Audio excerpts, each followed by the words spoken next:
志明迄条街，咱曾经牵手，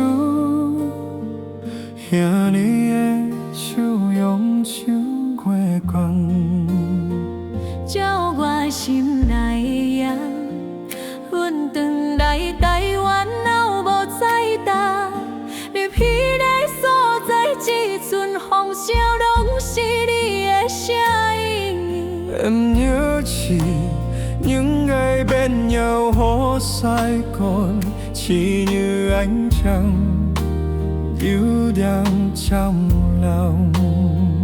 Em để em ở Hà Nội, mong chỉ đến một lần Để ta lại cùng nhau như ngày xưa thân quen. 润物下心的叫你写不出心内话，一行你海밤路，无时间看过。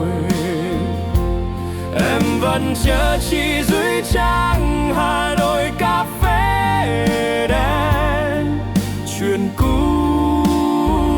em chưa quên.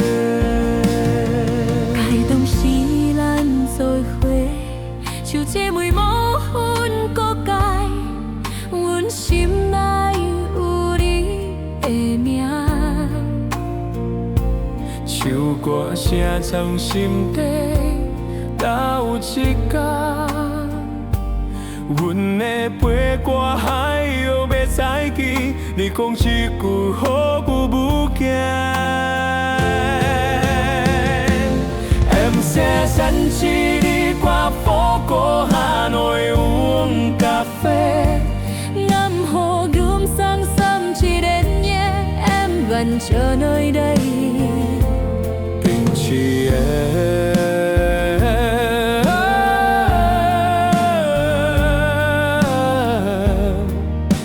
không bao giờ phai nhạt.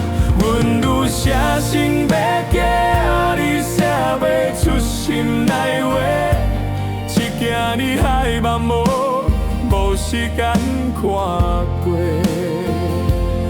Em vẫn chờ chị dưới trăng Hà Nội cà phê đen, chuyện cũ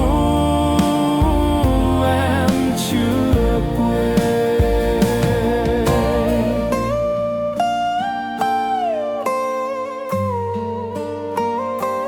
Vấn đề đặc chỉ cao lòng, dòng chăm buông hạ yêu chiang cam đêm lên kia.